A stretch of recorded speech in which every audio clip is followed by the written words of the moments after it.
Viral benda aneh mirip roket ditemukan nelayan mengapung di tengah laut.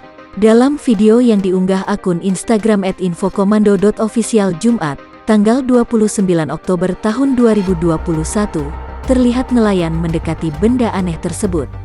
Para nelayan tampak beberapa kali mengetuk ujung benda berbentuk roket itu. Beredar informasi, benda yang mengapung di tengah laut itu adalah tangki eksternal pesawat atau biasa disebut drop tank.